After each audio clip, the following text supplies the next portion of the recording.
امن کے متوالو، یہ بات سن لے کہ باچا خان کے پیروکاروں نے مذاکرات کیسے کامیاب کرائے۔ اس ملکنڈ ڈویژن میں ہماری عورتیں اپنے زیور اتار کے ان کو چندے میں دیا کرتے تھے، پیسے دیا کرتے تھے، زمین فروخت کر کے دیا کرتے تھے، اپنے شوہروں سے چپ کے پیسے دیا کرتے تھے۔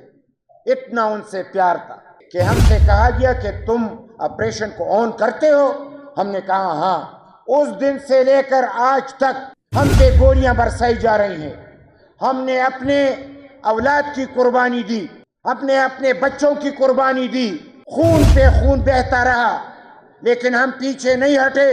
تب تک وہ آپریشن جاری رہی۔ یہاں پہ امن قائم ہوا، 25 لاکھ IDPs واپس آئے، یہاں پہ عدالت میں جج بیٹھ گئے، اسکول میں اساتذہ آئے، اور یہاں پہ امن قائم ہوا۔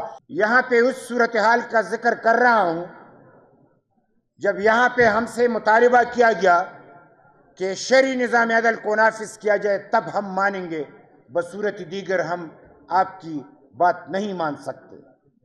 ہم نے لہٰذا یہاں پہ جو صورتحال بن گئی، ہم نے مذاکرات کے بیچ میں ایک معاہدہ کیا۔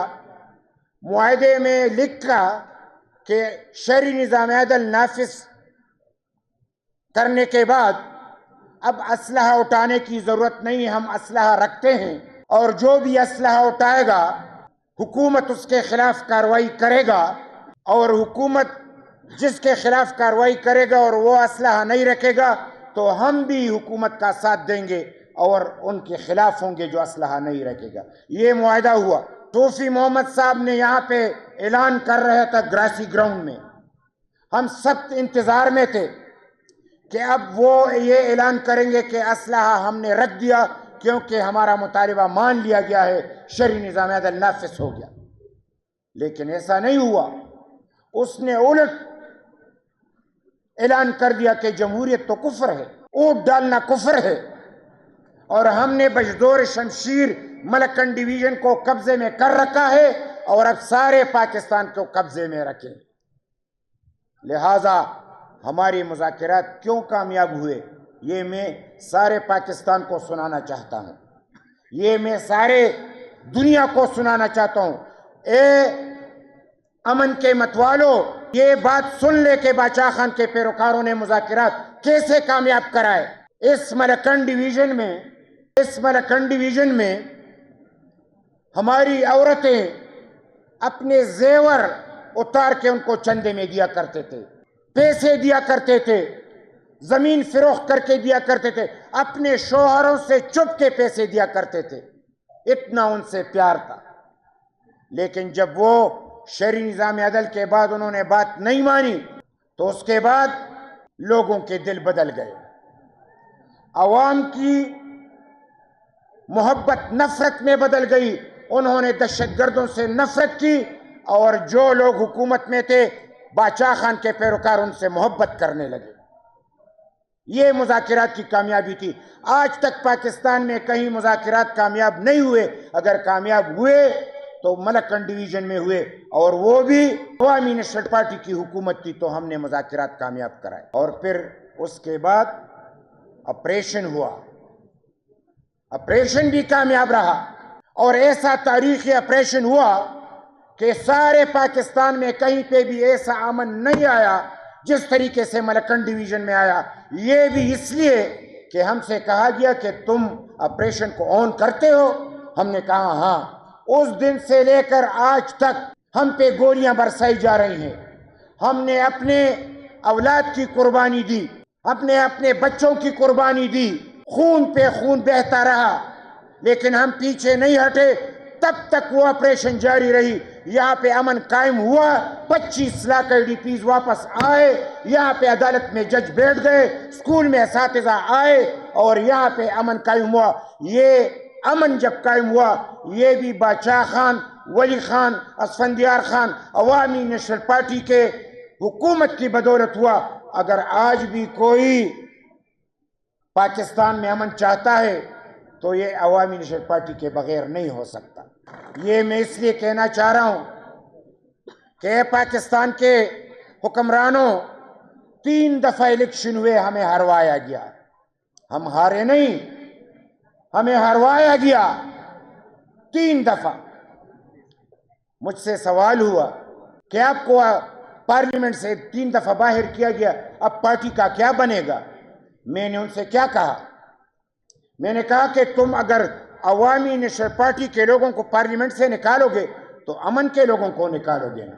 تو جب امن کے لوگ پارلیمنٹ میں نہیں ہوں گے تو ملک میں کیا ہوگا؟ دہشت گردی ہوگی. تو ہم تو میدان میں ہیں. پارلیمنٹ سے تم ہمیں نکال سکتے ہو, سیاسی میدان سے ہمیں نہیں نکال سکتے. ہم کسی طور بھی اس میں یہاں پہ دہشت گردی کو نہیں مانتے. اگر کوئی توجہ چاہتا ہے, اس ملک میں امن چاہتا ہے, تو عوامی نیشنل پارٹی کو ان کے راستے میں رکاوٹ نہیں بننا. عوام ہمارے ساتھ ہیں. آج ہم سارے صوبے میں جلسے کر رہے ہیں باچا خان اور ولی خان کی برسی. آپ یقین کریں جس انداز میں لوگ آ رہے ہیں, میں تو یہ سمجھ رہا ہوں کہ ایک بار پھر پختون جاگ اٹھا ہے, اور بوڑھوں سے تو زیادہ جوان ہمارے جلسوں میں ہیں. اس دفعہ خدا کے فضل و کرم سے الیکشن ہوا, آزاد الیکشن ہوا, عوامی نیشنل پارٹی جیتے گی اور باقی سب سیاسی پارٹی ہاری. لہذا میں یہ پیغام امن کا پیغام دینا چاہتا ہوں. باچا خان کی سوچ و فکر کے مطابق عدم تشدد کا پیغام دینا چاہتا ہوں. پیار اور محبت کا پیغام دینا چاہتا ہوں. کوئی جس نے باچا خان کی بات نہیں مانی آج پچھتا رہے ہیں کہ نہیں. باچا خان نے کہا کہ یہ روس اور امریکہ کی لڑائی ہے, یہ کفر اور اسلام کی جنگ نہیں ہے. جب روس افغانستان سے گیا تو وہاں پہ امریکہ آیا کہ اسلام آیا؟ آپ سے پوچھتا ہوں. تو باچا خان نے سچ کہا تھا. اگر اس وقت باچا خان کی بات مانی جاتی آج یہ تباہی نہ ہوتی. ولی خان صاحب نے کہا کہ جب تم یہاں سے بم پھینکو گے تو اس کا یہ مطلب نہیں کہ وہاں سے گلدستے آئیں گے. وہاں سے بھی یعنی جب تم بم پھینکو گے تو بم کے مقابلے میں بم آئیں گے. آج یہاں پہ دہشت گردی ہے کہ نہیں ہے؟ تباہی ہے کہ نہیں ہے؟ 40 سال سے جاری ہے. اگر ولی خان کی بات مانی جاتی تو یہ دہشت گردی ختم ہو جاتی. اور میں اس اردو کا یہ حصہ اس پہ ختم کرتا ہوں کہ ہم سمجھتے ہیں کہ ہم نہ آپ کی آپریشن کو مانتے ہیں اور نہ آپ کے مذاکرات کو. کیوں؟ ہم دلیل کے ساتھ بات کرتے ہیں.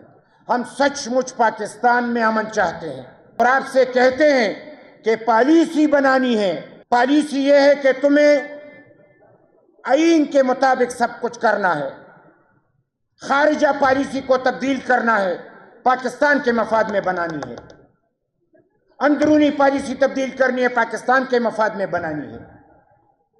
دہشت گرد میں گڈ اور بیڈ کا چکر چھوڑ کے ان کے خلاف کارروائی کرنی. عزیز ساتھیوں, ایک نیشنل ایکشن پلان 20 نکاتی ایجنڈا ہمارے ہاتھ میں ہے متفقہ, اس پہ آپ پھر عمل کریں گے.